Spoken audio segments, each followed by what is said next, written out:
जीवनको तीनटा पक्षमा चाहिँ हामीले हेरेका थियौँ। संगति, वृद्धि गराउनु र आराधना। यो महत्त्वपूर्ण कुरालाई हेरेका थियौँ हामीले। र त्यसपछि आएर तेस्रो कक्षामा चाहिँ हामीले हेरेका थियौँ वृद्धि गराउनुलाई, उन्नति गर्नु अनि आराधना। त्यसपछि हामीले आराधनाको विषयमा पनि हामीले हेरेका थियौँ। र चौथो कक्षामा आएर हामीले हेरेका थियौँ मण्डलीको सदस्यको जिम्मेवारी। मण्डलीले चाहिँ सदस्यहरूको खाँचो पुरा गर्नु र मण्डलीको पारिवारिक सेवकाई भनेर हेरेका थियौँ हैन। सानो ठुलो मण्डली जस्तो भए पनि समस्या चाहिँ मण्डलीको त्यही हुन्छ भनेर हेरेका थियौँ।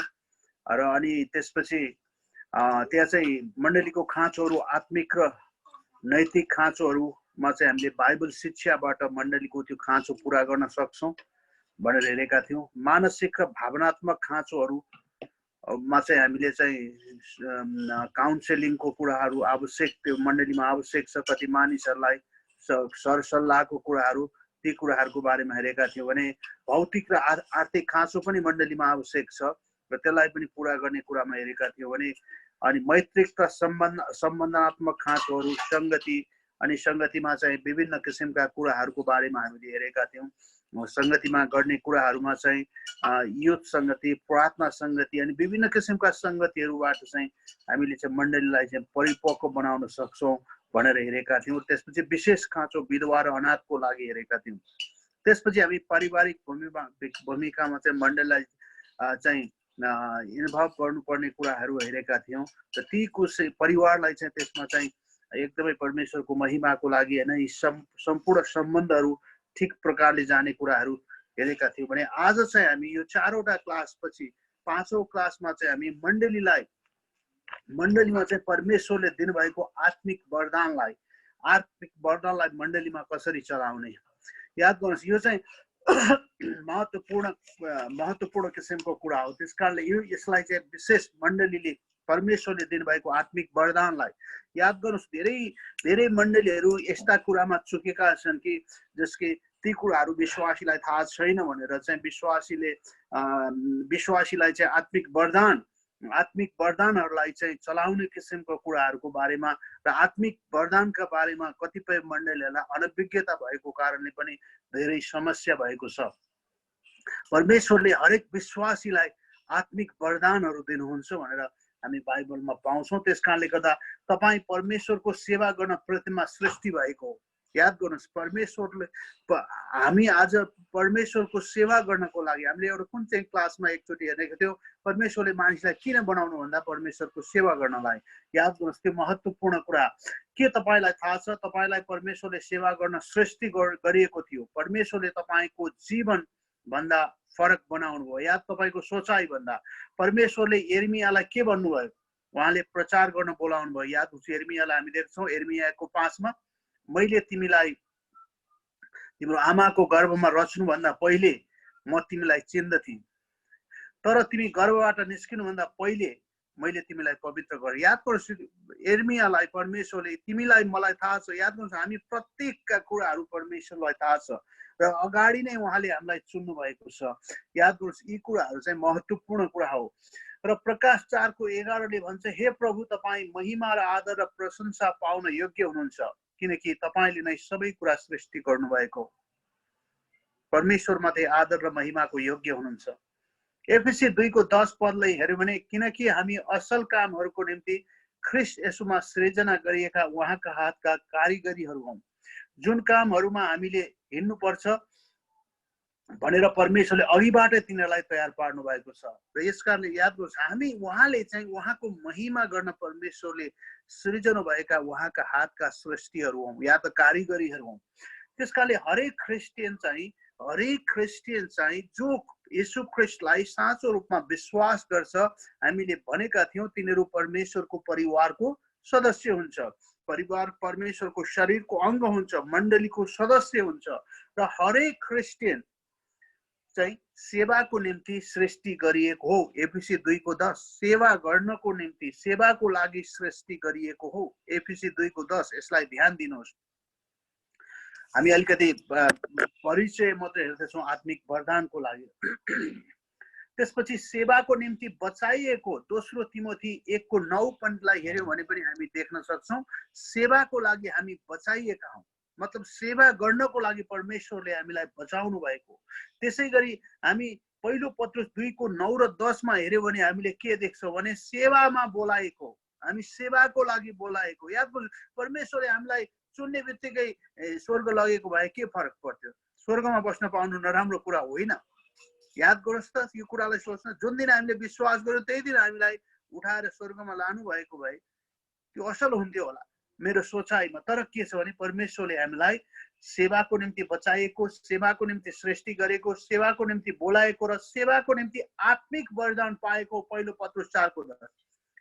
धेरै मान्छेहरूले आत्मिक वरदान, अहिले धेरै जस्तो कुराहरूले चाहिँ मानिसहरूले आत्मिक वरदानहरूलाई चाहिँ भनौँ न परमेश्वरले दिनुभएको वरदानलाई चाहिँ आफ्नो नाउँ उच्च पार्नको लागि, आफ्नो नाउँ ठुलो पार्नको लागि, आफ्नो नाउँको प्रशंसा गर्नको लागि उनीहरूले युज गर्छन्। तर बाइबलले के भन्छ भने सेवाको निम्ति आत्मिक वरदान पाएको हो। पहिलो पत्रुस 4:10।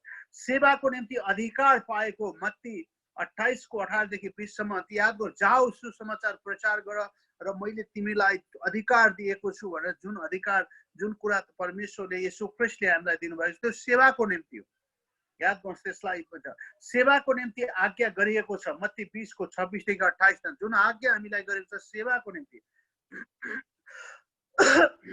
अनि यसै गरी सेवाको निम्ति आज्ञा रहेछ, सेवाको निम्ति तयार पारिएको छ हामीलाई सेवाको निम्ति। एफएसी 4:11 र 12 याद गर्नुहोस्, कसैलाई प्रेरित, कसैलाई अगमवक्ता, कसैलाई पास्टर प्रचारक, कसैलाई पास्टर र शिक्षक। यो चाहिँ ख्रीष्टको शरीर निर्माण होस्, ख्रीष्टको शरीरमा परमेश्वरको महिमाको कार्य होस् भनेर परमेश्वरले यसको लागि गर्नुभएको छ। त्यसकारणले सेवाको निम्ति हामी आवश्यक भएको छ र सेवाको निम्ति जिम्मेवारी पाएका छौँ हामीले। जति पनि कलस्सी 3:23 र 24 हेर्यो भने हामीले सेवाको निम्ति हामीले चाहिँ जिम्मेवारी पाएका छौँ। मैले तपाईँलाई बताएको जति पनि कुरा परमेश्वरले हामीलाई दिनुभएको छ सेवाको निम्ति। अर्को कुरा, सेवाकै निम्ति पुरस्कारको लागि तयार पारिएको छ। कलस्सी 3:23 र 24 भन्छ, कलस्सी 3:23 र 24 सेवाकै निम्ति पुरस्कारको लागि हामी तयार पारेका छौँ। याद गर्नुहोस्, हामीले अनन्त जीवन विश्वासद्वारा येशू ख्रीष्टको अनुग्रहद्वारा हामीले अनन्त जीवन प्राप्त गर्यौं भने र हाम्रो पुरस्कार, हाम्रो आशिष, हाम्रो सबै कुरा चाहिँ हामीलाई सेवाको निम्ति परमेश्वर तयार। त्यसकारणले यसलाई हामीले ध्यान दिनुपर्छ। केही मानिसहरू परमेश्वरको बोलावट भनेको मिशनरी, पास्टर वा अन्य कुनै पूरा समय काम गर्ने सेवक ठान्दछन्। केही मान्छेको विचार भनेको मतलब चाहिँ के छ भने परमेश्वरको बोलावट भएको मिशनरीहरू, पास्टर वा अन्य कुराहरू काम गर्ने सेवक ठान्दछन्। तर हरेक क्रिस्चियन, बाइबलले के भन्छ भने हरेक क्रिस्चियन परमेश्वरको सेवा गर्न स्थानीय मण्डलीबाट उहाँको राज्यको काम बढाउन बोलाएको हो भनेर बाइबलले भन्छ। हरेक क्रिस्चियन जसले नयाँ जीवन पाएका छन्, जसले ख्रीष्ट येशूमा बचाएका छन्, हरेक क्रिस्चियन चाहिँ परमेश्वरको महिमा गर्न बोलाएको परमेश्वरको जन हो। बाइबलले यही कुरा भन्छ। परमेश्वरले मण्डलीलाई उहाँको काम बढाउन संसारमा राख्नु भएको, उहाँको कार्य विस्तार गर्नको लागि राख्नु भएको, उहाँको काम विचार। याद गर्नुहोस्, त्यसकारण त अहिले धेरै किसिमका कुराहरू हामी देख्न सक्छौँ। येशूलाई विश्वास गरेपछि मेरो यो भयो, मेरो ऊ भयो, मेरो ऊ भयो। हामीलाई ती किसिमका कुरा गर्नको लागि येशूले पृथ्वीमा राख्नु भएको होइन। हामीलाई परमेश्वरको महिमा गर्नको लागि उहाँले पृथ्वीमा राख्नु भएको, परमेश्वरको राज्य विस्तारको काम गर्नको लागि। याद गर्नु, परमेश्वरले दिनुभएका वरदानहरू पनि आफूलाई उचाल्नको लागि। म जस्तो अहिले त नाउँको अगाडि पनि धेरै कुराहरू सेवाको लागि येशू ख्रीष्टले भन्नुभएको छ रेभरेन्ड, डक्टर, पास्टर, अनि त्यसपछिबाट थुप्रै किसिमका टाइटलहरू थपेर आफूलाई उचाल्नको लागि सम्झन्छन्। तर परमेश्वरले सेवाको लागि सेवक भएर परमेश्वरको महिमा गर्नको लागि उहाँले हामीलाई पृथ्वीमा राख्नु भएको छ। उहाँले हामी चाहिँ उहाँको कामलाई यस संसारमा उहाँको कामलाई बढाउनलाई परमेश्वरले राख्नु भएको छ। उहाँको नाउँलाई वृद्धि गराउनलाई परमेश्वरले राख्नु भएको छ। त्यसकारणले परमेश्वरको सेवा गर्न तपाईँ अद्वितीय रूपमा बनाउनु भएको, याद गर्नुहोस् परमेश्वर तपाईको त्यो सृष्टि अद्वितीय युनिक तरिकाले उहाँको सेवा गर्नको लागि भएको हो। प्रिय परमेश्वरले तपाईलाई सृष्टि गर्नु अघि यो पृथ्वीमा तपाईले कस्तो भूमिका खेल्नु पर्ने भएको होस् भनेर निर्धारण गर्नुभयो र आफ्नो योजनामा समावेश गर्नुभयो। परमेश्वरले तपाईँ र मलाई हरेक विश्वासीलाई आफ्नो योजनामा समावेश गर्नुभयो। आफ्नो योजनामा परमेश्वरले राख्नु भएको छ। याद गर्नुहोस् तपाईँ जन्मनु भएको समय, ठाउँ र देश र तपाईले सहभागिता हुने स्थानीय मण्डलीहरू सबै कुराहरू परमेश्वरले तपाईलाई ठिक समयमा यो कुरा तपाईँ गर्नुभएको छ। तपाईले उहाँलाई कसरी सेवा गरेको चाहनुहुन्छ भनेर ठिक तरिकाले योजना पनि गर्नुभएको छ। परमेश्वरले तपाईले कसरी सेवा गर्न चाहन्छ याद गर्नुहोस्। त्यसकारण त परमेश्वरले विश्वासीहरूलाई आत्मिक वरदान दिनुभएको छ। हामी आज त्यही आत्मिक वरदानको विषयमा हेर्नेछौँ।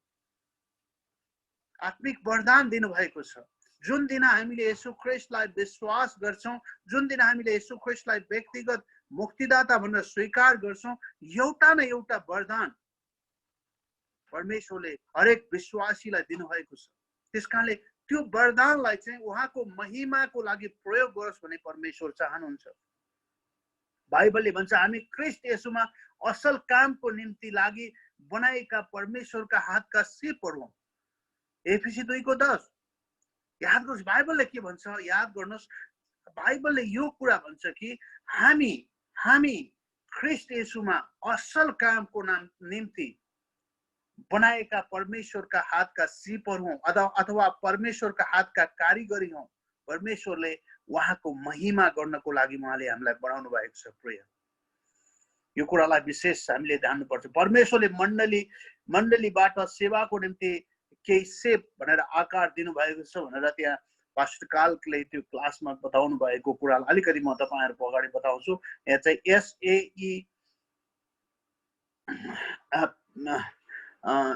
SAEPS हैन, SAEPS HP सेपको बारेमा चाहिँ तपाईलाई मैले बताउँदा यसको चाहिँ आत्मिक वरदान जसलाई चाहिँ स्पिरिचुअल गिफ्ट भनेर भन्न सकिन्छ हैन। एक चाहिँ एबिलिटिज क्षमताहरू र यो त आवश्यक छैन तपाईलाई मात्रै बताएको, मात्रै यसलाई तपाईले नोटै गर्नुपर्छ भन्छ हैन। एक्सपिरियन्स अनुभवहरू, एच हार्ट हृदय र पी पर्सनालिटी व्यक्तित्व। याद गर्नुहोस् मतलब यहाँ के भन्छ भने आत्मिक वरदानहरू, क्षमताहरू, अनुभवहरू, हृदय र व्यक्तित्वहरू परमेश्वरले हामीलाई दिनुभएको छ। परमेश्वरले आफ्नो हरेक सन्तानलाई कम्तीमा एउटा आत्मिक वरदान दिनुभएको छ। कम्तीमा पनि हरेक विश्वासीहरूलाई आत्मिक वरदान दिनुभएको छ। यी आत्मिक वरदानहरूको उहाँको राज्यको सेवामा उपयोग हुन सकौं भनेर दिनुभएको। यो आत्मिक वरदानहरू तपाईको टाइटललाई, तपाईको नाउँलाई, तपाईको सोचाइलाई ठूलो बनाउन दिनुभएको होइन। यो वरदानहरू उहाँको सेवामा उपयोगी हुन सकौं, त्यसकारण उहाँको सेवाको लागि समर्पित हुन सकौं, उहाँको सेवाको लागि हामी तयार हुन सकौं भनेर परमेश्वरले दिनुभएको। याद गर्नुहोस्, यो कुरा तपाईले कहिले नभुल्नु भएको होस् भन्ने म चाहन्छु। हामी हरेक सेवकहरू हौं।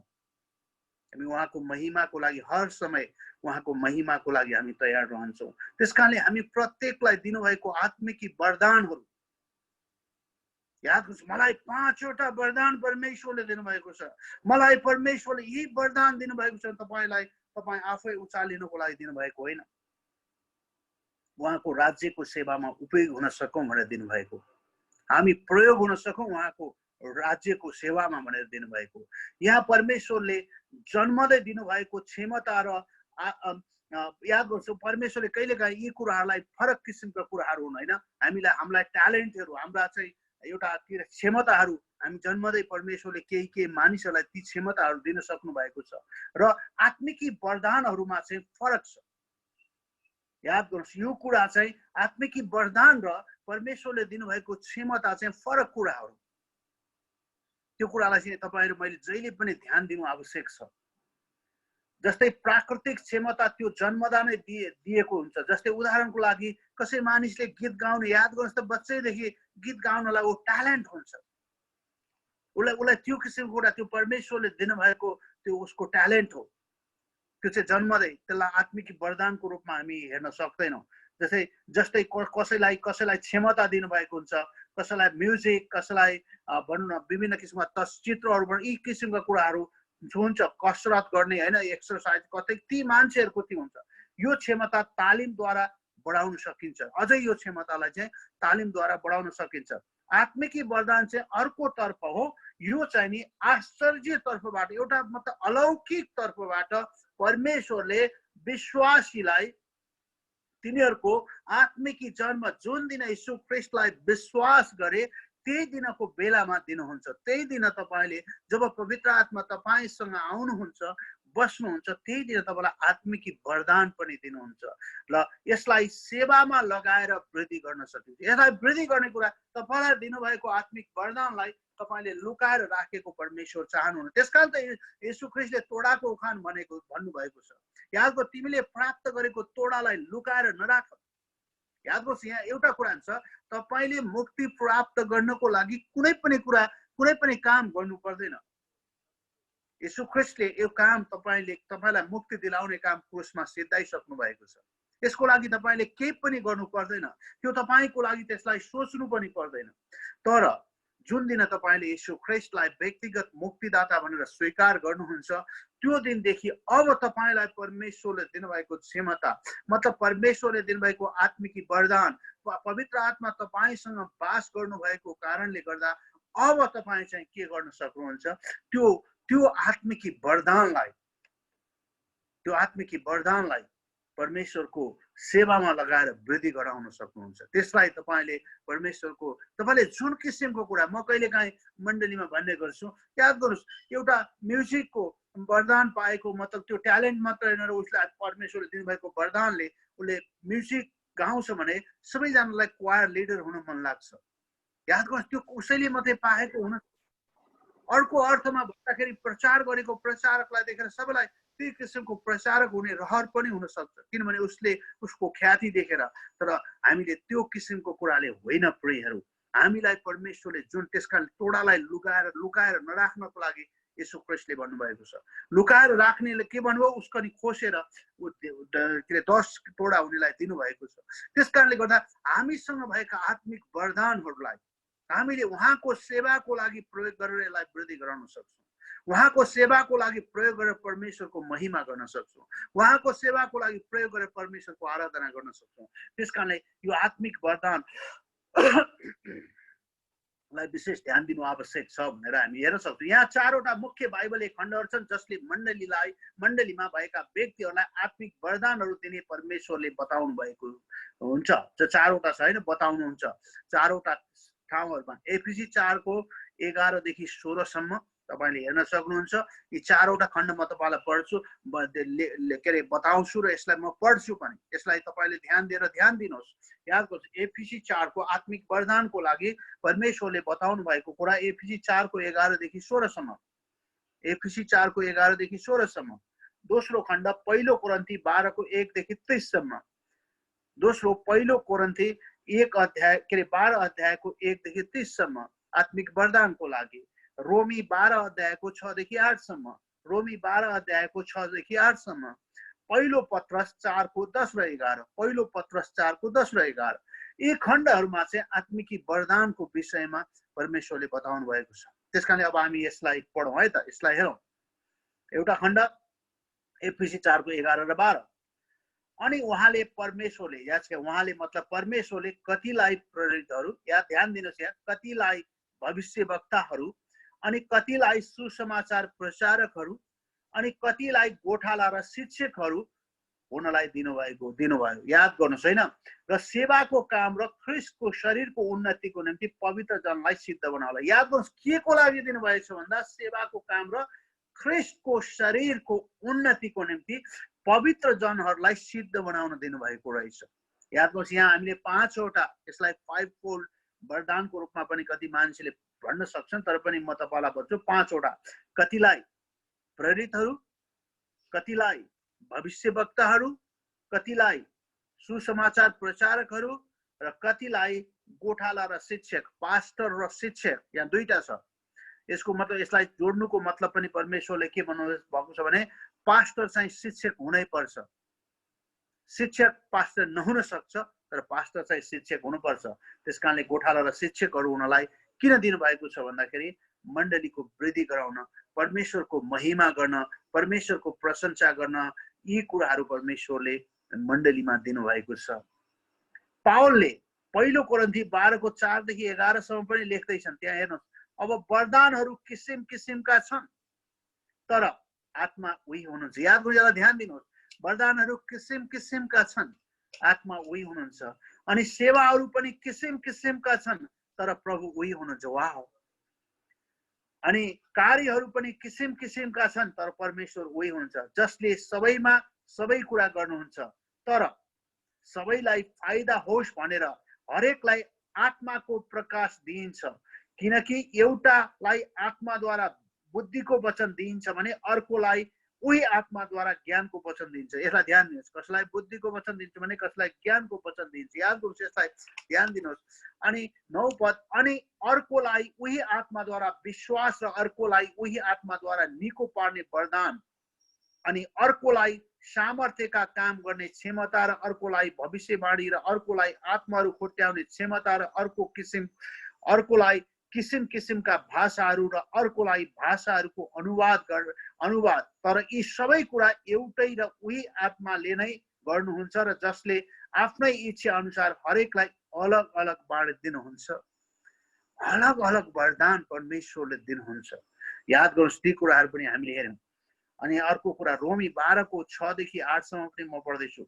तब हामीलाई दिएको अनुग्रह अनुसार हामीले बेग्ला बेग्लै किसिमको दानहरू पाएका छौँ।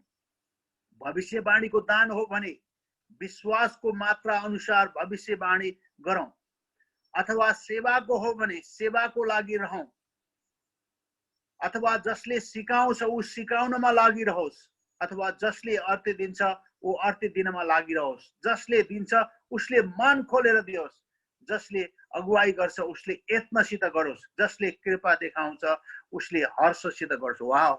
याद गर्नुभएको छ, यहाँ ख्रिस्टको शरीरको वृद्धिको लागि, मण्डलीलाई परिपक्व बनाउनको लागि परमेश्वरले दिनुभएको यो आत्मिक वरदानलाई परमेश्वरको सेवाको लागि प्रयोग गरेको कुराहरूको बारेमा यहाँ महत्त्वपूर्ण रोमी 12:6 देखि 8 सम्म बताएको कुरा हामी देख्न सक्छौँ। त्यसपछि हामी अर्को खण्डलाई पनि पहिलो पत्रुस 4:1 देखि 4:10 र 11लाई पनि हेर्दैछौँ। हेर्नुहोस् है, हरेकले पाएको वरदान अनुसार परमेश्वरका नाना प्रकारको अनुग्रहका असल भण्डारी चाहिँ तिनीहरूले त्यो दान एक अर्कोको सेवामा लगाओस्। यदि कसैले बोल्छ भने परमेश्वरको वाणी चाहिँ बोलोस्, यदि कसैले सेवा गर्छ भने परमेश्वरले दिएको योग्यताले चाहिँ सेवा गरोस्। यसले गर्दा सबै कुरामा परमेश्वरको महिमा येशू ख्रिस्टद्वारा होस्, जसलाई महिमा र प्रभुता युग युग युगसम्म होन्। आमेन। याद गर्नुभएको छ, यी सबै कुराहरू जे कुराहरू गर्छ परमेश्वरको महिमाको लागि परमेश्वर बोले जस्तै गरोस्। यी कुरा चाहिँ यी खण्डहरूले हामीलाई देखाउँछ। याद गर, परमेश्वरले मण्डलीमा वृद्धि गराउन, मण्डलीमा सुदृढ गराउन, परमेश्वरको महिमा गर्न विश्वासीहरूलाई उहाँले आत्मिक वरदानहरू दिनुभएको छ। वाह! यो महत्त्वपूर्ण कुरालाई विचार गरौँ। आत्मिक वरदानको परिभाषा हेर्ने भने माथिको खण्डहरूमा आत्मिक वरदानको लागि ग्रीक शब्द च्यारिस्माटा भनेर CHARISMATA हो, जसको शाब्दिक अर्थ हुन्छ अनुग्रहको वरदान हो, र मुख्य शब्द च्यारिस CHARIS जसको अनुग्रह हो, जसलाई चाहिँ अनुग्रह भनेर भनिन्छ। याद गर्नुहोस्, त्यहाँ चाहिँ के हुन्छ, यो वरदान चाहिँ याद गर्नुहोस्, अनुग्रहको वरदान। याद गर्नुहोस् त, तपाईँले मतलब तपाईँले पाउने हक होइन, यो परमेश्वरले दिने वरदान हो। यो याद गर्नुहोस्, यसलाई तपाईँले जहिले पनि बुझ्नुहोस् कि तपाईँले अब मैले यसो गरेँ, म यति राम्रो क्रिस्चियन भएँ, मैले यति उपवास बसेर मैले प्राप्त गरेको वरदान होइन। तपाईँले मुक्तिको क्षणमै येशू ख्रिस्टले दिनुभएको अनुग्रहको वरदान हो। त्यसकारण परमेश्वरले जसले जस्तो वरदान दिन चाहनुहुन्छ उहाँले दिनुहुन्छ। त्यसकारण तपाईँले मैले ध्यान दिनुपर्ने आवश्यकता यही कुरामा छ। याद गर्नुहोस्, अनुग्रहको कारण परमेश्वरबाट हामीलाई यी आत्मिक वरदानहरू दिएको। यो कमाउन सकिन्न। एक पटक दिएको कुरा फिर्ता लिने पनि छैन। तपाईँले एक पटक प्राप्त गरेको कुरा उहाँले दिनुभएको कुरा फिर्ता पनि लिनुहुन्न उहाँले। त्यसकारण यसलाई उहाँको महिमाको लागि प्रयोग गर्नुहोस्। कहिलेकाहीँ विश्वासीहरूले आत्मिक वरदानको लागि धेरै किसिमका कुराहरू गरेको हामी विभिन्न चर्चहरूमा देख्न सक्छौँ। यसलाई ध्यान दिए, त्यसकारणले होसियार हुनुहोस्। उहाँले एकपटक तपाईँलाई दिनुहुन्छ, तपाईँसँग फिर्ता लिनुहुन्न। तपाईँले नचाहेर पनि मलाई भएन प्रभु, अब यो भएन, मलाई अर्को वरदान लिनुहोस्, तपाईँले नखोज्नुहोस्, त्यो तपाईँको फिर्ता पनि लिने छैन। तपाईँलाई परमेश्वरको महिमाको लागि परमेश्वरले दिनुहुनेछ। रोमी 11:29 पदले त्यही भन्छ, फिर्ता लिने छैन। उहाँले एकचोटि प्राप्त गरिसकेको कुराहरूलाई, यो कुरालाई विचार गर्नुहोस्। यसैले आत्मिक वरदानहरू स्थानीय मण्डलीबाट परमेश्वरको राज्यको सेवा गर्ने उद्देश्यले अभिव्यक्त गर्नको लागि प्रयोग गर्न परमेश्वरले मानिसहरूलाई दिनुभएको अलौकिक क्षमता हो। यो अलौकिक क्षमता हो परमेश्वरले दिनुभएको। याद गर्नुहोस्, के गर्नको लागि? उहाँको राज्यको सेवा गर्नको लागि दिनुभएको। याद गर्नुहोस्, त्यो तपाईँले त्यो मेहनत गरेर प्राप्त गर्नुभएको ट्यालेन्ट होइन। यो परमेश्वरले उहाँको महिमाको लागि, उहाँको राज्य विस्तारको लागि दिनुभएको क्षमता हो, तपाईँलाई दिनुभएको कुराहरू हो। त्यसकारणले यी कुरा पहिलो कोरिन्थी हामीले पढिसकेका छौँ 12:7 पद र एफिसी 4:11 16 पद। त्यस कुरा परमेश्वरको शरीर निर्माण गर्नको लागि हो, परमेश्वरको महिमा गर्ने कार्यको लागि हो, परमेश्वरको प्रशंसा गर्ने कार्यको लागि दिनुभएको। र यहाँ हामी हेर्नेछौँ यी वरदानहरू परमेश्वरको इच्छा अनुसार दिनुहुन्छ। मतलब याद गर्नुहोस् कि यो वरदानहरू तपाईँ र मलाई परमेश्वरको इच्छा अनुसार दिनुहुन्छ। पहिलो कोरिन्थी 12:11। परमेश्वरले नै कसैलाई के वरदान भनेर दिनुहुन्छ, यो वरदान खोज्न भनेर परमेश्वरले कहिले आज्ञा गर्नुभएको छैन। कहिले पनि कुनै पनि ठाउँमा यो तिमीले वरदान खोज भन्नुभएको छैन। याद गर्नुहोस्, यो वरदान परमेश्वरले तपाईँ र मलाई दिनुहुन्छ र उहाँले जे दिनुहुन्छ त्यसैमा हामीले विचार गर्नु, त्यसैमा लागिरहनुपर्छ, त्यसैलाई वृद्धि गराइरहनुपर्छ, त्यसैलाई हामीले एकदमै त्यसैमा चाहिँ हामीले परमेश्वरको महिमा गर्ने कार्य गर्नुपर्छ। त्यसकारणले यसमा खोज्न भनेर धेरै मान्छे कोही मान्छेहरूले यो वरदानहरूलाई खोज्ने कोसिस गरिरहेका छन्। प्लिज खोज्नतिर नलाग्नुहोस्, परमेश्वरले तपाईँलाई दिनुहुन्छ। पहिलो कोरिन्थी 12:4-11 पावल भन्छन्, यहाँ विभिन्न किसिमका आत्मिक वरदान छन्, तर उही आत्मा एउटै र उही आत्माले हरेक व्यक्तिलाई व्यक्तिगत रूपमा यी वरदानहरू आफ्नो इच्छा अनुसार बाँड्नुहुन्छ। उहाँको इच्छा अनुसार तपाईँलाई यी वरदानहरू परमेश्वरले दिनुहुन्छ। उहाँको इच्छा अनुसार यी वरदानहरू परमेश्वरले तपाईँलाई दिनुहुन्छ। याद गर्नुहोस्, यसलाई यी वरदानहरू मुक्तिको समय नै दिएको हुन्छ। दोस्रो कुरा चाहिँ, पहिलो कुरो उहाँको इच्छा अनुसार दिएको हुन्छ भने, दोस्रो कुरा उहाँले दिनुहुन्छ। यसलाई तपाईँले माग्न पर्दैन, यसले तपाईँलाई कुनै पनि तयारी गर्नु पर्दैन, यसले तपाईँ दिनको लागि तपाईँ योग्य हुनु पर्दैन। जुन दिन तपाईँले यीशु ख्रीष्टलाई ग्रहण गर्नुहुन्छ त्यही दिन यीशु ख्रीष्ट परमेश्वरले तपाईँलाई दिनुहुन्छ। र यो वरदानहरू मुक्तिको समय नै दिएका हुन्छन्। पहिलो पत्रुस 4:10 र पहिलो कोरिन्थी 12:13। पहिलो पत्रुस 4:10 र पहिलो कोरिन्थी 12:13 मुक्तिको समयमा नै, जुन दिन हामीले मुक्ति प्राप्त गर्यौँ त्यही दिन हामीले यी वरदानहरू प्राप्त गरेका हुन्छौँ। प्रियहरू, हरेक व्यक्तिले र यसलाई वृद्धि गराउन चाहिँ तपाईँले मण्डलीमा अभ्यास गर्नुपर्छ। यसको लागि अभ्यास भनेको मतलब यसलाई प्रयोग गर्नुपर्छ। जब प्रयोग गर्नुहुन्छ तपाईँले यसलाई वृद्धि गर्न त्यो वृद्धि हुँदै जानुहुन्छ। तपाईँ वृद्धि हुँदै जानुहुनेछ। हरेक क्रिस्चियनले कम्तीमा एउटा र त्योभन्दा बढी वरदान पाउन सक्छ। याद गर्नु, हरेक कुनै पनि क्रिस्चियनले अहिले नेपाल के अरे विश्वमा 1 खर्ब क्रिस्चियन 1 अरब क्रिस्चियन छ भनेर भन्छन् होइन। ती 1 अरब क्रिस्चियनले जो नयाँ जन्म पाएका, एक ख्रिस्टमा मुक्ति पाएका मानिसहरू छन्, तिनीहरूलाई एउटा न एउटा वरदान परमेश्वरले दिनुभएको हुन्छ। प्रत्येकलाई वरदान नपाए कोही पनि होइन। कसैलाई एउटा भन्दा धेरै, सुन्नुहोस् है, कसैलाई एउटा भन्दा धेरै र कसैलाई एउटा भन्दा धेरै वरदान पनि परमेश्वरले दिनुहुन्छ। त्यसकारणले वरदान बिना ख्रिस्टको शरीरमा भएको कसैले पनि केही गर्न सक्दैन होइन। वरदान बिना चाहिँ ख्रिस्टको शरीरमा कसैले पनि केही गर्न सक्दैन। याद गर्नुहोस्, त्यसकारणले पहिलो कोरिन्थी 1 र 2 अध्यायमा भन्छन् कि मैले बुद्धिमान मान्छेलाई शर्मा पार्दा मैले मतलब तिमीलाई छाने र तिमीलाई परमेश्वरको महिमाको लागि मैले प्रयोग गरेको छु। त्यसकारणले यी सबै कुरा हामी वरदान अनुसार मात्रै गर्न सक्छौँ। त्यसकारणले कसैले पनि वरदान बिना यी कुराहरू गर्न सक्दैन। साथै कुनै व्यक्ति पनि सबै वरदानहरू छैनन्। त्यसकारण कसैले भन्न सक्छ मसँग सबै वरदान छ। सबै वरदान चाहिँ कसैसँग पनि छैनन्। कुनै न कुनै एउटा भन्दा बढी वरदान परमेश्वरले दिनुहुन्छ। पहिलो कोरिन्थी 12:12 देखि 27 सम्म। त्यसो भए अरूलाई ख्रिस्टको शरीरको आवश्यकता हुन नै थिएन। हैन। अरु त्यसपछि यो सबै वरदान एउटै मान्छेले पाउने भएदेखि अरु आवश्यकतै हुने थिएन। शरीरलाई हात याद गर्नु, कतिवटा हात चाहिन्छ शरीरमा? दुईटा हात छ नि हैन। त्यसकारणले दुईटा आँखा छ हैन, हामीलाई दुईटा कान छ, अब तीनटा कान चारवटा कान आवश्यक हुने किसिमले सबैलाई परमेश्वरले त्यो किसिमले वरदान मिलाएर उहाँको शरीर निर्माण गर्नको लागि दिनुहुनेछ। त्यसकारणले उहाँको शरीर येशू ख्रीष्ट अङ्ग हुनुहुन्छ, हामी के अरे शिर हुनुहुन्छ, हामीहरू अङ्गहरू हौँ। यसरी यी वरदानहरू चाहिँ परमेश्वरले हामीलाई दिनुभएको छ। यी वरदान पाएका व्यक्तिहरूले आफ्ना वरदानहरू प्रेम, नम्रता र सेवक हृदयले प्रयोग गर्नुपर्छ। पहिलो कोरिन्थी 13:1-3। यी वरदानहरूलाई प्रयोग गर्ने तरिका चाहिँ याद गर्नु, प्रेम, नम्रता र सेवक हृदयले। धेरै मान्छेहरूले मलाई परमेश्वरले यो वरदान दिनुभएको छ, प्लिज यसलाई प्रयोग गर्नको लागि प्रेम, नम्रता र सेवक हृदयले प्रयोग गर्नुपर्छ। यसलाई हामीले विचार गरौँ, याद गर्नुहोस् यी कुराहरू।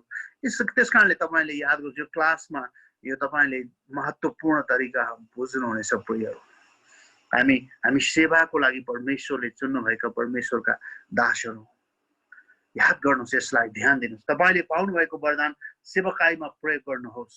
धेरै मानिसहरूले प्रयोग गर्दैन, त्यसकारणले यहाँ चाहिँ भनिन्छ सेवकाईको लागि प्रयोग गर्नुहोस्। यदि तपाईँले जुन वरदान पाउनु भएको छ त्यसलाई खुम्चाएर नराख्नुहोस्, त्यसलाई लुकाएर नराख्नुहोस्, माटो मुनि लगेर नगाड्नुहोस्। प्रियहरू, सेवाको निम्ति प्रयोग गर्नुहोस्। परमेश्वरले तपाईँलाई वरदान दिनुभएको छ भने त्यसलाई सेवाको निम्ति प्रयोग गर्नुहोस्, मात्रै सेवाको निम्ति। त्यसकारणले साँच्चै मलाई लाग्छ हैन, मानिसहरूले विभिन्न किसिमका क्षमताहरू प्रयोग गरे, मसँग यो किसिमको वरदानहरू। याद गर्नु, ती वरदानहरूलाई चाहिँ परमेश्वरको महिमाको लागि, सेवाको लागि आज हामी प्रयोग गर्न सक्छौँ। प्रियहरू, सेवाको लागि प्रयोग गर्न परमेश्वरले ती वरदान दिनुभएको कारण, परमेश्वरले त्यो वरदान तपाईँ र मलाई दिनुभएको कारण सेवाको निम्ति हो। हामी सेवकहरू हौँ प्रियहरू। कतिपय मान्छेले यस्तो म कुण्ठित छु, मेरो क्रिस्चियन जीवनमा मैले कुनै प्रगति देखेको छैन, मैले कुनै विजय देखेको छैन र ममा कुनै आनन्द छैन भन्ने मानिसहरू छन्। म उनीहरूलाई यस्तै कुरा सोध्छु, येशूले तपाईलाई के गर्नुभयो?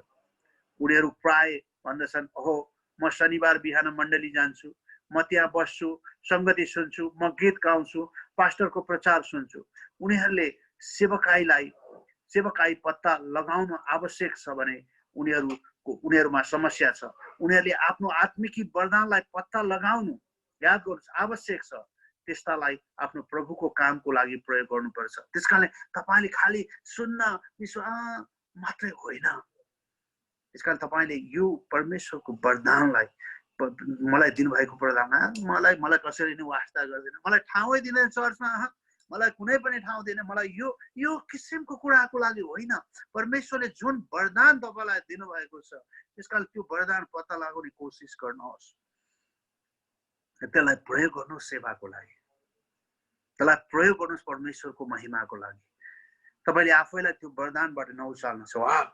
अहिले धेरै मान्छेहरू याद गर्नुहोस् हैन, एकदमै सिधा है म जस्तो मान्छे, मलाई यो किसिमको वरदान छ, म चाहिँ निको पार्ने एउटा तान्त्रिक जस्तै किसिमको मान्छे हुँ, याद गर्नुहोस् म निको पार्न सक्छु भनेर चाहिँ यी किसिमका कुराहरू परमेश्वरको महिमाको लागि प्रयोग गर्नुहोस्। प्रिय, हरेक कुराले परमेश्वरको हातमा सुम्पनुहोस्, परमेश्वरको महिमाको लागि।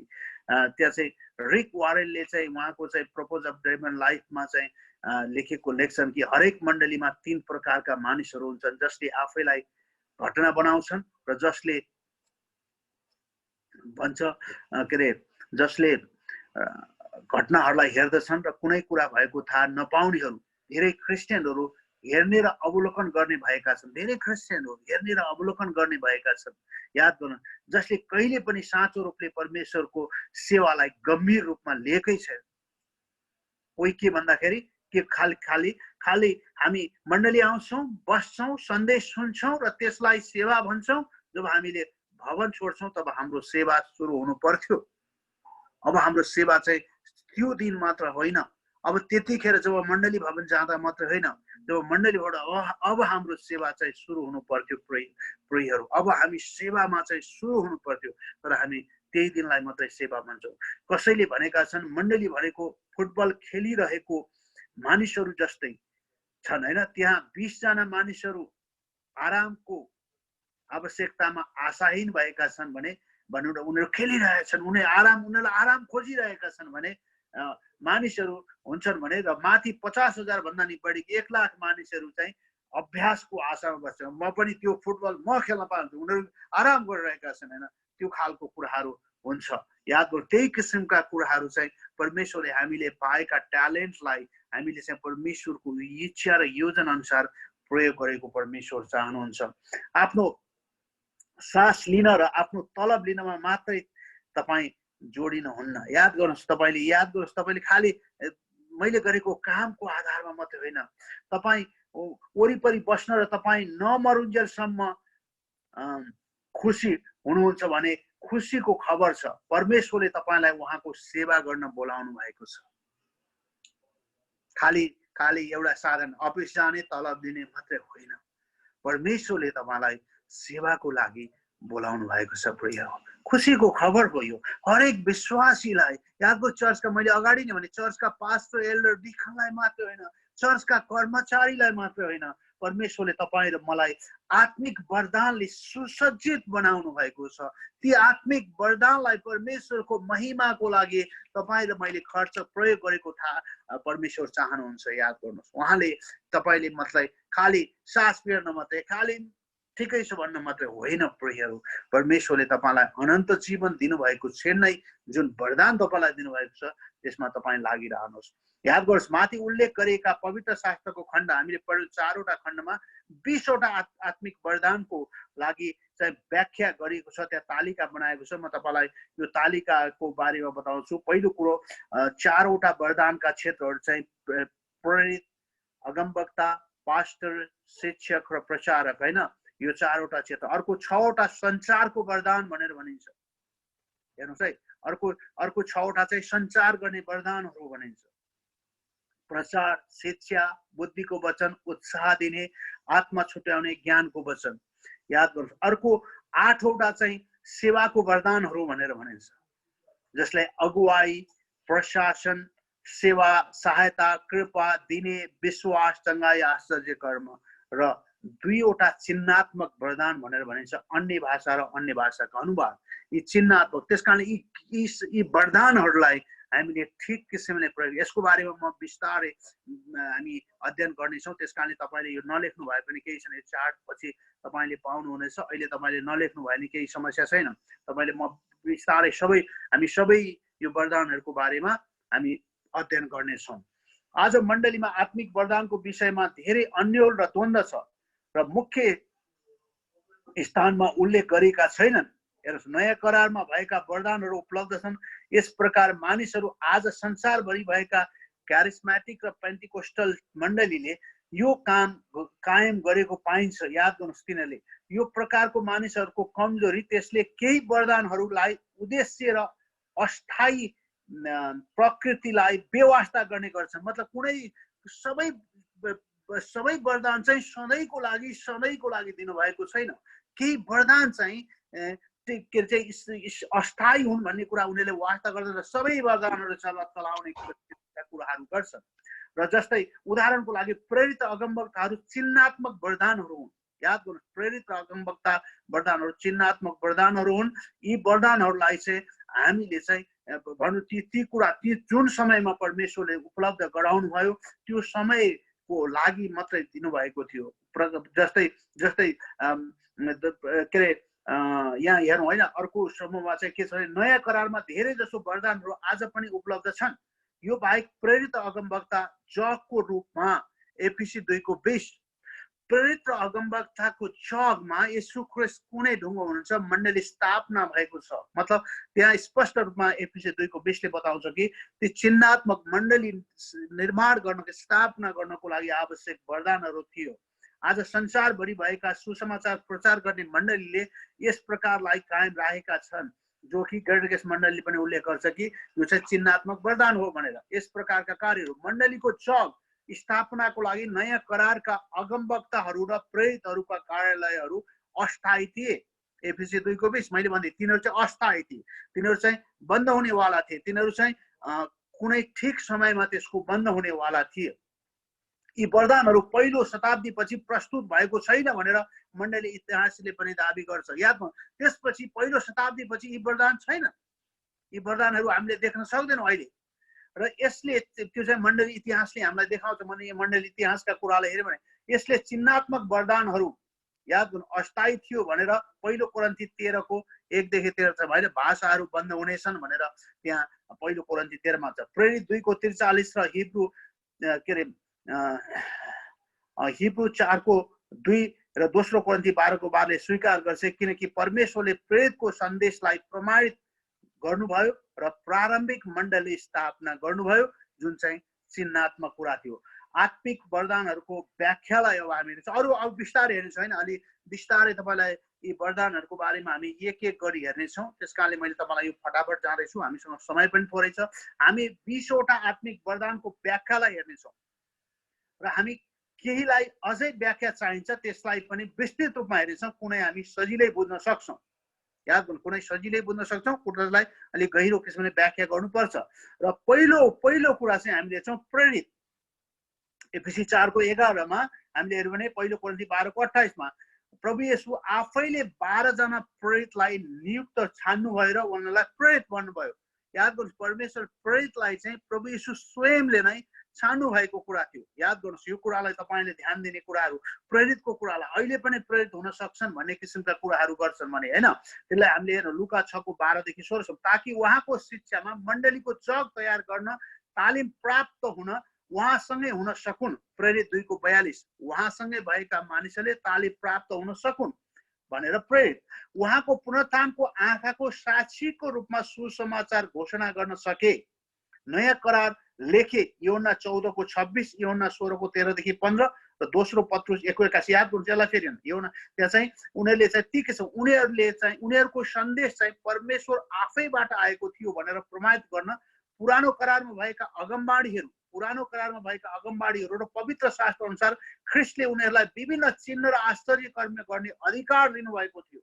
मत्ती 10 को 1 र 2 मतलब ती अधिकार येशू ख्रिस्टबाट पाएका थिए। त्यसकारणले येशू ख्रिस्ट आफैले तिनीहरूलाई चाहिँ के गर्नुभएको थियो, नियुक्त गर्नुभएको थियो। यसकारणले प्रेरित 5 को 12 देखि 15, हिब्रू 2 को 1 देखि 3 र दोस्रो कोरिन्थी 12 को 12। याद गर्नुहोस्, यसलाई ध्यान दिनुहोस्। प्रेरितीय बाइबलमा चाहिँ प्रेरितीय योग्यताहरूलाई चाहिँ स्पष्ट पारेको पनि पाइन्छ हामीले। याद गर्नु, प्रेरित हुनको लागि मलाई अहिले धेरै मान्छे स्वघोषित प्रेरितहरू छन् कि जस्तै कि त्यस कारणले गर्दाखेरि तपाईँले यसलाई बुझ्नुपर्छ। प्रेरितको लागि प्रेरित हुनको लागि चाहिँ विशेष किसिमका योग्यताहरू बाइबलमा गरेछ। म तपाईँलाई पढाउँछु। पहिलो कुरो, तिनीहरू येशूसँग सुरुदेखि नै सेवकाईमा हुनुपर्छ। उनीहरू सुरुदेखि नै येशू ख्रिस्टसँग सेवकाईमा हुनुपर्छ। पत्रुसले योग्यता बारे प्रेरित 1 को 21 र 22 मा भने यसकारण प्रभु येशू जति दिनसम्म हाम्रा बीचमा भित्र बाहिर गर्नुभयो त्यति दिनसम्म अर्थात् यूहन्नाको बप्तिस्मादेखि सुरु गरेर उहाँ हामीबाट उठाउनु भएको दिनसम्म हामीसँग रहने यी मानिसमध्ये एकजना चाहिँ हाम्रो साथमा उहाँको बौरी उठाएको साक्षी हुनुपर्छ। याद गर्नुहोस् त, यसलाई क्लियर गर्ने तपाईँले याद गर्नुहोस् त के हुनुपर्छ भने येशू ख्रिस्टसँगै देखि नै सेवकाईमा सहायता भएर त्यसको चाहिँ बौरी उठाएको साक्षी हुनुपर्छ भनेर भनेको छ। याद गर्नु, प्रेरित हुनको लागि। त्यस कारणले यो महत्त्वपूर्ण कुरा। दोस्रो कुरा, तिनीहरू येशूद्वारा व्यक्तिगत रूपमा चिनिएको हुनुपर्छ। मर्कुस 3 को 14। अनि उनीहरू उहाँको साथमा रहन र उनीहरूले उहाँको प्रचार गर्न पठाउन सकुन्। 12 जनालाई उहाँले चुन्नुभयो 12 प्रेरितहरू। त्यस कारणले प्रेरित हुनको लागि। तेस्रो कुरा, तिनीहरू येशूको पुनरुत्थानको आँखाको साक्षी थिए। उनीहरूले पुनरुत्थित येशूलाई सबै प्रेरितहरूले देखेका थिए र बौरी उठाएको साक्षी थिए। याद गर्नुहोस्, अब यी कुरा चाहिँ प्रेरितको लागि। तपाईँहरू धेरै जस्तो यो धेरै क्लासमा आइसकेको कारण तपाईँलाई धेरैलाई थाहा पनि हुनसक्छ यी किसिमको कुराहरू, तर पनि तपाईँले यसलाई विचार गर्नुहोस्, यसलाई ध्यान दिनुहोस्। तर पाउललाई प्रेरित भनेर उसले पाउलले आफैले म प्रेरित भनेर भनेको छ। यसलाई पाउलको बारेमा चाहिँ पाउल चाहिँ उसको बोलावट अद्वितीय तरिकाले भएको थियो। उसको पनि पाउलको बोलावट अद्वितीय तरिकाले ऊ येशूद्वारा व्यक्तिगत रूपमा चुनिएको थियो। व्यक्तिगत रूपमा येशूले नै पावललाई चुन्नु भएको थियो। दमस्कसको बाटोमा प्रेरित 9 अध्यायमा ऊ येशूद्वारा तालिम पाएको थियो। गलाती 1:15 देखि 17 सम्म तालिम पनि उसले येशूबाट पाएको थियो। याद गर्नु भएको छ। जब ऊ अरब देशमा गयो र ऊ त्यहाँबाट जब भाइहरूबाट बिदा भएर ऊ यरुसलेमबाट उसलाई पठाएपछि उसले चाहिँ प्रभु येशू स्वयंले नै उसलाई सिकाउनु भयो। त्यसकारणले गर्दा व्यक्तिगत रूपमा येशूद्वारा चुनिएको थियो पावल। दोस्रो, पुनरुत्थित येशूलाई आँखाले देखेको थियो। पहिलो कोरिन्थी 15:7 देखि 10 सम्म उसले भन्यो कि मलाई अन्तिम क्षणमा म सबभन्दा महत्त्वपूर्ण प्रेरित भन्न योग्य छैन, तर मैले पनि येशू ख्रीष्टलाई देखेको छु। येशू ख्रीष्टले मलाई बोलाउनु भयो भनेर उसले स्पष्ट रूपमा गवाही दिँदैछ। त्यसकारणले गर्दा उसले येशू ख्रीष्टलाई, पुनरुत्थित येशूलाई उसले आँखाले देखेको थियो। अनि उनीमा पनि चिन्ह र आश्चर्य कर्म गर्न सक्ने थिए। दोस्रो कोरिन्थी 12:12 यार, चिन्ह र आश्चर्य कर्म गर्न सक्ने क्षमता पाउलसँग थियो। पाउलको रुमाललाई छोएर मानिसहरू निको हुन्थे। याद गर्नुहोस्, त्यो अधिकार परमेश्वरले, हामी र धेरै इभान्जेलिक चर्चले विश्वास गर्छौँ कि प्रेरितको अफिस बन्द भयो। किन बन्द भयो भने प्रेरितीय सेवा चाहिँ चर्चको जग थियो। एफएसी 2:20 प्रेरितीय सेवा चाहिँ चर्चको जग थियो। अब अहिले धोरी कमसेकम येशू ख्रीष्टको मण्डलीको चाहिँ अन्तिम क्षण हुन लागि छ। ऱ्याप्चर हुने बेलामा मैले अस्ति शनिबार प्रचार गरेको वचनमा त्यही कुरा भन्थे कि ऱ्याप्चरको सायद आजै हामी हुँदैछौँ। मतलब यसको धोरी लाग्न लागिसक्यो, मण्डली सिद्धिने कामको लागि हुन सक्यो। अब यतिखेर चाहिँ प्रेरित जग फेरि लगाउने आवश्यक छैन। त्यसकारण अर्को जगको कुरा नगर भनेर येशू ख्रीष्टले पनि त्यहाँ बताउनु भएको छ। त्यसकारणले गर्दा तपाईँले के गर्नु चाहिँ प्रेरित चाहिँ त्यो चाहिँ जग थियो। याद गर्नुलाई ध्यान दिनु, त्यो चाहिँ जग थियो। जग स्थापना भइसकेपछि यो चाहिँदैन। त्यसकारण अब सब जुन बेला जग मात्रै भइरहँदैन, त्यतिखेर जग थियो। त्यो जगद्वारा प्रेरितको आवश्यकता थियो। हामीले हेरिसक्यो कि बाइबलीय योग्यता प्रेरित हुनको लागि माथिको खण्डमा हेरौँ होइन, ती कुराहरू प्राप्त गरेको हुनुपर्छ। पहिलो शताब्दीमा प्रेरित र अगमवक्ताका कार्यालय बन्द भइसकेको थिए भनेर मण्डली इतिहासले पुष्टि गर्दछ। मण्डली इतिहासले के भन्छ भने त्यो प्रेरित र अगमवक्ताको चाहिँ कार्यालय चाहिँ बन्द भइसक्यो। कारण किनभने यो मण्डली स्थापनाको लागि, मण्डलीको लागि जग थियो भनेर यसले बताउँछ। यसलाई तपाईँले मैले ध्यान दिनु आवश्यक छ। सुरुको मण्डलीको अगुवामा एल्डर र बिशप उल्लेख छ, त्यहाँ प्रेरित भनेको छैन। याद सुरु जब पहिलो शताब्दीपछि त्यहाँ प्रेरितको कुरा कुनै पनि मण्डलीमा कुनै पनि कुरामा गरेका छैन।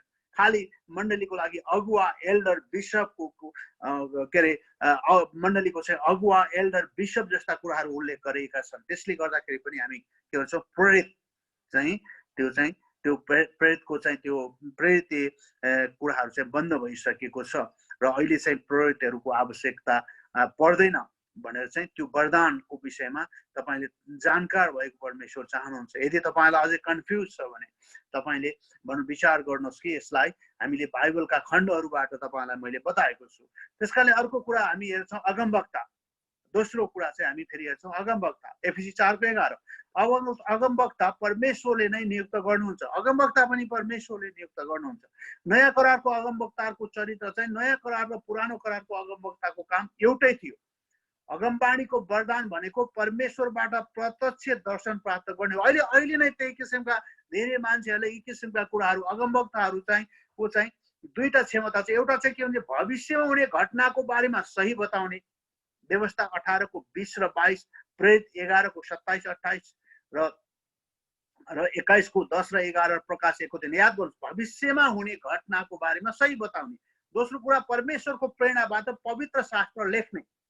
परमेश्वरको प्रेरणाबाट पवित्र शास्त्र लेख्ने र परमेश्वरले दिनुभएको कुरा अनुसार पहिलो दोस्रो पत्रुस 1:21 परमेश्वरबाटै, परमेश्वरका जनहरूले परमेश्वरले बताउनु भए अनुसार नै लेखे। परमेश्वरबाट आएको प्रत्यक्ष दर्शनबाट अगमवक्ताहरूले स्वर्गीय रहस्यको बारेमा ज्ञान पाउँछन्। जस्तै दानियल 2:16 देखि 22 सम्म उनले दानियलले स्वर्गीय दान पाएको, नत्र तिनीहरू अगमवक्ता भनिने छैन। मोसा, एलिया, एलिसा, सामुएल, एर्मिया, दानियल अन्य पुरानो करारका अगमवक्ताको रूपमा चिनिएका थियो।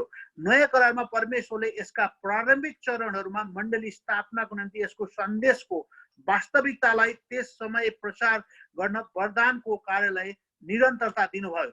उदाहरणको लागि अगाबस भन्ने मान्छेले सारा संसारमा अनिकाल पर्ने कुरा घोषणा गरे, प्रेरित 11:28, र पावलको पक्राउको घोषणा गरे, प्रेरित 21:10-11। सुन्नुहोस् है, यसलाई ध्यान। यी दुवै घटना पूरा भयो। यो कुरा हामी ध्यान दिनु आवश्यक छ कि अगमबाणी पूरा हुनै पर्छ। यदि जाँच हो भने अगमवक्ता परमेश्वरबाट हो कि होइन भनेर, यदि तपाईँले जाँच्नुहुन्छ भने परमेश्वरबाट यो अगमबाणी हो कि होइन भन्दाखेरि यदि पूरा भएन भने त्यो अगमबाणी होइन। यदि पूरा भयो भने त्यो अगमबाणी, यदि अगमबाणी पूरा भएन भने त्यो झुटा अगमवक्ता हो। बाइबलले नै झुटा अगमवक्तालाई ढुङ्गाले हानेर मार्नु भन्छ होइन, व्यवस्था 28:20 र 22। यदि कसैले अगमबाणी गरेको उसको अगमबाणी पूरा भएन भने उसलाई ढुङ्गाले हानेर मार्नु भन्छ। याद गर्नुहोस्, बाइबलले चाहिँ परमेश्वरले मोसालाई भन्नुभयो, तर जुन भविष्यवक्ताले घमण्ड गरेर मेरो नाममा मैले बोल्न आज्ञा नगरेको वचन बोल्छ वा अरू देवताको नाममा बोल्छ त्यो भविष्यवक्ता मारियोस्। 18:20-21 तर जब वचन परमेश्वरले बोल्नु भएको होइन त्यो हामी कसरी जानौँ भने आफ्नो मनमा भन्छौँ भने कुनै भविष्यवक्ताले परमप्रभुको नाममा बोलेपछि त्यो कुरा हुन आएन वा पूरा भएन भने त्यो चाहिँ परमप्रभुले बोल्नु भएको होइन, तर त्यस भविष्यवक्ताले नै घमण्ड गरेर बोलेको, त्यससँग तिनीहरू नडराओ। याद गर्नु, हामी प्राय जस्तो हामी जस्तै चर्चहरू, इभान्जेलिकल चर्च र ग्रेटर चर्चले पनि अहिले अगमबाणीको वरदान बन्द भइसकेको विश्वास गर्छन्, किनभने अगमबाणीको सेवकाई प्रष्ट रूपमा अस्थायी थियो र यो मण्डली स्थापनाको लागि थियो। अब फेरि पनि भन्छु, एफएसी 2:20-22 भवन निर्माण हुन टम्म मिल्दै जाओ। परमेश्वरको वचन क्यानोन 66वटा पुस्तक याद पूरा भयो। अगमबाणीको आवश्यकता चर्चमा वृद्धि गराउने कुरातर्फ पर्यो। पहिलो कोरिन्थी 14:3 मण्डलीको जग राख्ने काम सिद्धिसक्यो, अब अगमवक्ता आवश्यक छैन। बाइबलको अन्तिम पुस्तकबाट हामीलाई यसमा थप्न र बढाउन चेतावनी दिएको छ। याद गर्नुहोस्, अब बाइबलमा चाहिँ थप्न र चेतावनी, प्रकाश 22:18 र 19। त्यसकारण पूर्ण अगमबाणी आज हाम्रो हातमा छ, जुन हाम्रो बाइबल हो। त्यसकारण हामीलाई त्यसमा थप्नु पनि भएन, घटाउनु पनि भएन भनेर भनेछ। मतलब तपाईँले अलिकति क्लियर हुनुभयो कि हुनुभएन मलाई थाहा छैन। जुन कुरा परमेश्वरले मण्डलीको सुरुमा अगमवक्ताहरू दिनुभएको थियो र ती अगमबाणीहरू गरे, उनीहरूको अगमबाणी पूरा पनि भयो र अब मण्डलीको जग हुन प्रेरित र अगमवक्ता भनेर एफएसी 2:20 भन्छ। जुन जग निर्माण गर्ने काम पूरा भइसकेको छ, अब अगमवक्ताहरूको वरदानहरू अहिले छैन। यी वरदानहरू अब बन्द भयो भनेर बाइबलले हामीलाई, मण्डली इतिहासले हामीलाई बताउँछ। प्रिय मण्डली इतिहासले अब यी वरदानहरू बन्द भइसके। मण्डली इतिहासले हामीलाई बताउँछ कि पहिले शताब्दीमा अगमवक्ता र प्रेरितको कार्यालय बन्द भयो। मण्डली इतिहासले अब बिशप र अगुवा भनेर वर्णन गरेको छ। त्यसो भएको भएर जहिले पनि हामीले विचार गर्नुपर्ने कुरा चाहिँ यो प्रेरित अगमवक्ता, यो कुरा तपाईँले धेरै ध्यान दिनुहोस्। प्रेरित र अगमवक्ताको कुरा भनेर यदि कसैले आफैले अगमवक्ता भन्छ भने यहाँ यी प्रश्न छ। यदि तपाईँले भविष्यवाणी पूरा भएन भने बाइबलले तपाईँलाई झुटा कसैले मलाई तपाईँसँग आएर म अगमवक्ता हौ भनेर भन्यो भने उसको कुरा पूरा भएन भने ऊ झुटा अगमवक्ता हो, तपाईँले सोझै भन्न सक्नुहुन्छ। र भविष्यवक्ता भन्नुहुन्छ र तपाईँलाई ढुङ्गाले हानेर मार्ने आज्ञा दिएछ, व्यवस्था 18:20-22 झुटा अगमवक्तालाई ढुङ्गाले हानेर मारे। दोस्रो, हामीलाई अहिले भविष्यवाणीको आवश्यकता छैन। हामीसँग पूरा भएको, पूरा हुने भविष्यवाणीको पुस्तक छ। तपाईसँग भविष्यवाणीको पुस्तक छ, भविष्यवक्ताहरूको पुस्तक तपाईसँग छ। अब त्यसकारण अर्को भविष्यवाणी आवश्यक छैन। यस भविष्यवाणीमा हुने कुराको बारेमा बताएको छ, भविष्यमा हुने कुराको नि बताएको छ, सबै कुराहरूको स्पष्ट बनाएको छ। त्यसकारणले गर्दा हामीलाई किन आज भविष्यवक्ताको आवश्यक पर्छ? यसोले भन्नुभयो, मेरो भेडाहरूले मेरो आवाज सुन्छन्। यूहन्ना 10:27। पवित्र आत्माद्वारा यूहन्ना 16:13, प्रेरित 8:29, 10:19 र 16:6-10 याद गर्छ। हामी किन भविष्यवक्ताको आवश्यक पर्छ? हामी येशूको आवाजलाई सुन्छौँ, येशूको वचनलाई हामी विश्वास गर्छौँ, भरोसा गर्छौँ। त्यस कारणले गर्दाखेरि एफएसी 4:11 र 12ले भन्छ, अनि उहाँले कतिलाई प्रेरितहरू र कतिलाई भविष्यवक्ता, अनि कतिलाई सुसमाचार प्रचारकहरू, कतिलाई गोठालाहरू, शिक्षकहरू हुनलाई दिनुभयो, सेवाको काम र ख्रिस्टको शरीरको उन्नतिको निम्ति पवित्र जनलाई सिद्ध बनाउनलाई। मण्डली निर्माणको जन्म भयो, 2वटा वरदान चाहिँ जगको रूपमा स्थापना भयो, त्यसपछि प्रचार, पास्टर, शिक्षकको थपिँदै गए। हामी पनि निर्माण हुँदै जान्छौँ। यो प्रक्रिया अहिलेसम्म छ। अब हामी पास्टर, प्रचारक, सिस्टर के अरे शिक्षकको रूपमा चाहिँ हामी थपिँदै जान सक्छौँ। र पहिले शताब्दीपछि यी दुई कार्य बन्द भए पनि मण्डलीको अर्को मुख्य कामहरू पास्टर, शिक्षक र प्रचारकको कार्य चाहिँ निरन्तर रूपमा हुँदै गएका छन्। अहिले पनि शिक्षकहरू, पास्टरहरू, प्रचारकहरू छन् प्रियहरू। त्यसकारणले यी दुईटा वरदान तपाईँलाई मैले बताउन खोजेको कुरा, बाइबलले बताएको कुरा चाहिँ परमेश्वरले दिनुभएको कुरा। अलिक छोटोमा हामी हेर्छौँ पास्टर र शिक्षक, एफिसी 4:11। अर्को तेस्रो एफिसी 4 हामी पढ्छौँ कि अनि उहाँले तिनीहरूलाई पास्टर, शिक्षकहरू हुनलाई दिनुभयो। ग्रिकमा चाहिँ अस्ति गणेश भाइको कक्षामा पनि हामीले पढेका थियौँ, पास्टरलाई चाहिँ पोइमेन काई, POIMENKI हैन, अनिखेरि जसलाई चाहिँ DIDSAKLOS डिटाकलस हैन, यसलाई त्यसलाई त्यसको मिनिङ चाहिँ गोठालो शिक्षक हुन भन्छ। यसले पास्टरको महत्त्वपूर्ण कार्य शिक्षक हुनै पर्छ। एउटा गोठालो, एउटा शिक्षक, एउटा पास्टर, एउटा शिक्षक हुनै पर्छ। र पास्टर र शिक्षकको काम मण्डलीको उद्देश्य देखाउने, गोठालो मतलब मण्डलीको उद्देश्य के हो भनेर त्यो देखाउने परमेश्वरको सेवाको लागि हो। उसले बगालको वास्ता गर्नुपर्छ, उसले बाटो देखाउनेछ, उसले सुरक्षा दिनेछ, रक्षा गर्नेछ, सल्लाह र सुझाव दिने गर्छ। प्रेरित 20:28 शिक्षक भएर वचनद्वारा शिक्षा दिने। पहिलो तिमोथी 1:3-5 4:11 र 6:2 र याद गर्नुहोस्। यी कुराहरूमा चाहिँ शिक्षकले, पास्टरले मण्डलीलाई अगुवाई गर्छ। वाह, याद गर्नुभएको छ। त्यसकारण हामी अहिले पास्टर र शिक्षक छ। पास्टर चाहिँ शिक्षक हुनै पर्छ, मतलब पास्टर चाहिँ सिकाउने हुनै पर्छ। शिक्षक पास्टर नहुन सक्छ, तर पास्टर चाहिँ, त्यसकारणले त्यो कुरालाई पास्टर र शिक्षक भनेर त्यहाँ जोडिएको छ। त्यो एउटै कुरामा बताएको छ। त्यसकारणले गर्दा गोठालो पास्टर परमेश्वरले मण्डलीमा नियुक्त गर्नुहुन्छ। त्यसकारणले पास्टरका वरदान पाएका मानिसहरू मण्डलीमा हुन्छन् प्रियहरू। त्यसकारणले जसलाई पास्टरको अगुवाई गर्नुहुन्छ, परमेश्वरले वरदान दिनुहुन्छ, ती वरदानलाई परमेश्वरको महिमाको लागि प्रचार गर्नुहोस्। 10,000 जना विश्वासीको पास्टर हेर म भनेर होइन, परमेश्वरको सेवाको लागि प्रयोग गर्दै जानुहोस्। यदि तपाईँलाई पास्टरको बोलावट भएको छ भने त्यसको इनाम परमेश्वरले स्वर्गमा तपाईँलाई, मलाई दिनुहुनेछ प्रियहरू। कुनै कुनामा बसेर तपाईँले पास्टरी गरिरहनु भएको छ भने निराश नहुनुहोस्। जसबाट परमेश्वरको महिमा गर्नुहोस्, जसको कुरा चाहिँ परमेश्वरको महिमा गर्ने हो। मतलब सुझाव के अरे उनीहरूलाई चाहिँ वचनद्वारा शिक्षा दिने हो, परमेश्वरको गोठालो गर्ने हो, सुरक्षा गर्ने हो, रक्षा गर्ने हो, सल्लाह सुझाव दिएर मण्डलीलाई वृद्धि गराउने काम पास्टरको महत्त्वपूर्ण कुरा। याद गर्नुहोस्। त्यसकारणले तपाईँले याद गर्नुहोस्, त्यो वरदानलाई तपाईँ प्रयोग गर्न सक्नुहुन्छ प्रिय। अहिले पनि यदि तपाईँले कसैले पास्टरको वरदान छ भने तपाईँलाई हुन सक्छ, ध्यान दिनुहोस्। तपाईँ त्यो वरदानलाई परमेश्वरको महिमाको लागि। अर्को प्रचारक, याद गर्नुहोस्। यो अर्को हामी आज प्रचारकसम्म मात्रै हेर्नेछौँ। प्रचारक एफिसी 4:11। प्रचारक शब्दको अर्थ त्यही हो जसले सुसमाचार घोषणा गर्छ।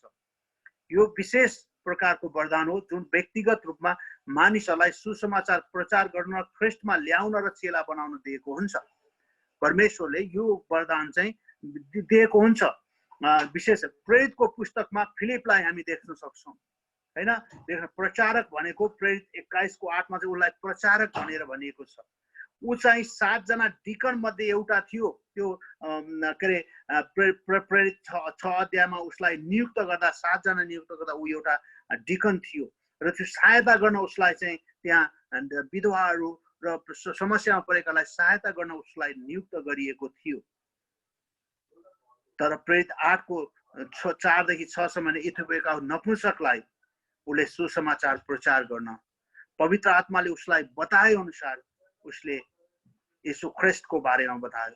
त्यसकारणले उसँग त्यो प्रचारको वरदान भएको व्यक्ति यस्तो हुन्छ। याद गर्नु, उसले प्रचारको वरदान भएको व्यक्ति हराएको व्यक्तिप्रति बोझ भएको हुन्छ। हेर्नुहोस्, हराएको व्यक्तिप्रति बोझ भएको व्यक्ति हुन्छ।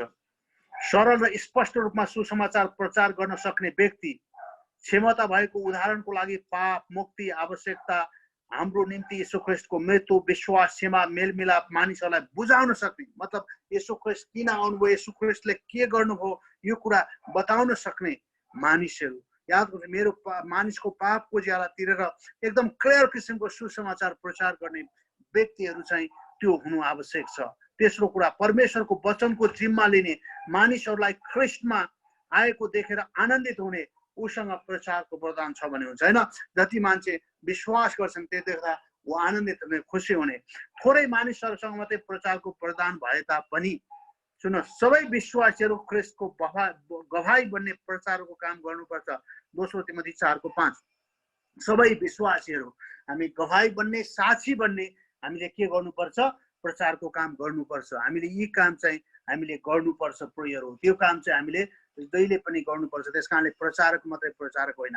याद गर्नुहोस् यी कुराहरू चाहिँ हामीले हेर्नेछौँ। आज हामीले चारवटा वरदानको विषयमा हेऱ्यौँ। चारवटा प्रेरित, अगमवक्ता, पास्टर, शिक्षक र प्रचारक। याद गर्नुहोस् तपाईले प्रेरित र अगमवक्ताको चाहिँ फाउन्डेसन जबको रूपमा परमेश्वरले दिनुभएको वरदान, अहिले त्यो अफिस, त्यो कार्यालय त्यो बन्द भएको छ र हामीसँग अरू वरदानहरू पनि छन्। त्यो 20वटा मध्ये हामीले भर्खर यति वरदानलाई हामीले हेऱ्यौँ। अब हामी अरू वरदानहरूको लागि अरू कक्षामा हेर्नेछौँ। जुन वरदान परमेश्वरले दिनुभएको छ उहाँको सेवाको निम्ति, उहाँको महिमाको निम्ति, उहाँको राज्य विस्तारको निम्ति परमेश्वरले पृथ्वीमा हामीलाई यही कारणले यो वरदानलाई चलाएर राख्नको लागि बताउनु भएको छ। यसलाई लुकाएर नराखौँ, यसलाई खुम्चाएर नराखौँ, यसलाई परमेश्वरको महिमाको लागि हामीले प्रचार गर्नु आवश्यक छ। र आजको बाँकी कक्षा फेरि अर्को खण्डमा हामी हेर्नेछौँ। अरू वरदानका अरू खण्डहरूको बारेमा विस्तृत रूपमा हेर्नेछौँ। आमेन आमेन। कसैको केही छ, केही कमेन्ट, केही कुराहरू छ भने यो समय तपाईहरुको लागि